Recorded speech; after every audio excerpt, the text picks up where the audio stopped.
Right, so I seen this tweet this morning and I thought I'd make a video about it because it's a pretty relevant tweet to what's going on nowadays. So this is from Coleon Noir. If you don't know who he is, he's basically a big, very popular gun rights advocate. He's from the States. I believe he lives in Texas. And I'll read the tweet and then I'll talk a little bit more about it. But I'll never understand how some people come to the U.S. because of its freedom only to vote for people who are actively trying to remove that freedom. And now, what he's referring to, I believe, is referring to guns, but it can be referred to so many things: free speech, taxes. I mean, socialism. So many things it can be tied to. But the relevance of this tweet, I kind of want to tie it to immigration and some other things, but immigration is the big one, and the problem is that you have all these people not and the first thing I'll mention too is because people always bring this up is that obviously not everyone is like this. There's always exceptions to rules. I'm just talking averages here. I understand there's exceptions to rules, but immigrants from the third world overwhelmingly vote left. They vote for more socialistic, more free stuff policies, and it's a huge problem because in Canada, I mean, we just had an election where the incumbent prime minister had every reason in the world to be voted out. I mean, I don't care where you are on the political spectrum. He had scandal after scandal, low popularity. The economy wasn't doing very good. Every reason in the world to get voted out. Now, I think it was partially due to the Conservatives running a terrible platform or lack thereof, and I think it was partially due to the media being so biased, and the other big one is immigration. And if you look at the areas where the Liberals dominated, where it's the areas where there's a lot of immigration, I mean, there's a decent amount of immigration in Alberta and Saskatchewan and whatnot, but as a whole, it's mostly in the Torontos, I mean, mostly the GTA, and then Vancouver area, and then, basically some more metropolitan areas. But like I said, that's kind of how they won. And the big problem, I mean, the biggest problem with politics nowadays is that people can't even recognize people can decent. I mean, even the crazy far left people, they can recognize a lot of the problems in society nowadays. The problems is that their solution to it is more of what caused the problems in the first place, or when you're talking about immigrants, or even, in this example would be just people moving state to state, because I know in California there's a ton of people moving out now because the state's going to hell in a handbasket.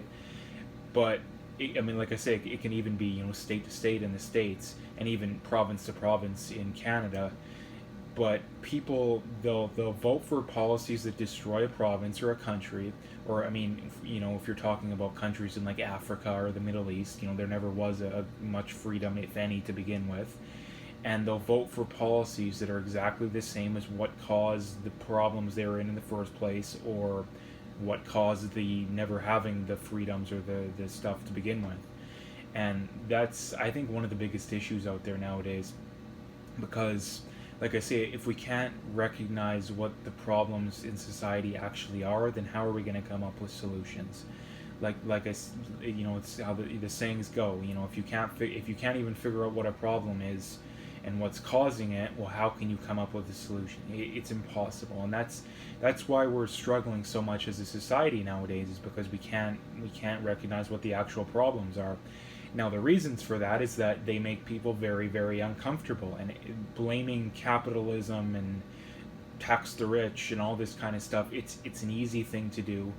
And the other thing too is that the average everyday person wants to do the least amount possible to make it look like they're making a difference. The problem is, if you actually want to make a difference, you really got to put yourself out there and you got to put the effort in.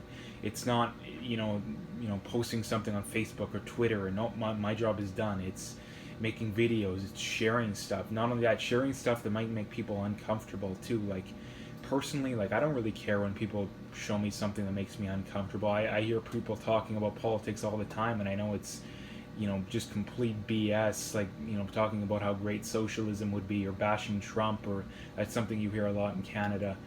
And it makes no sense. Like, you can tell these people have no idea what they're talking about. Like, I mean, you can always, I mean, it's a good way of telling too, because there's legitimate things about Trump that deserve criticism. The problem is 99% of the criticism you hear from people is just the BS, like Russia collusion, he's a racist, he's a sexist, all that crap that isn't even close to true. And if anything, he's less of a racist and a sexist than other presidents. I mean, Obama did the same thing with the kids at the border, which is the big thing that the left hates about him. He was the first president to be pro-gay marriage while running. Obama, Hillary, I mean, not this time around, but in '08, were both civil union people, and yet they still think he's this horrible homophobe. He's appointed more openly gay, I don't know, openly gay judges and high-ranking government officials than any president before. I just seen someone post that today, and yet it's nowhere in the media. So basically, the big take-home point here, it needs to be that, like I say, if we want to figure out what solutions are to actual things, we need to figure out what the problems actually are. And like I said, the big problem with that is that the problems are things that make people very, very uncomfortable. So they want to scapegoat or just completely withdraw and, you know, pretend like the problem don't exist. And the problem with that is that it only makes the problem worse. And that's what we're doing now as a society, is that we're pretending that the real problems aren't problems, and we're sweeping it under the rug. And like I say, immigration, you know, with this kind of stuff, even state to state too, it's like I say, people always want to tie it to race. And like I say, immigrant is not a race. And like I say too, there's always exceptions to the rule. I think that there's definitely a lot of people from, you know, Africa and the Middle East that love freedom and love the First Amendment and the Second Amendment in the States and all that kind of stuff.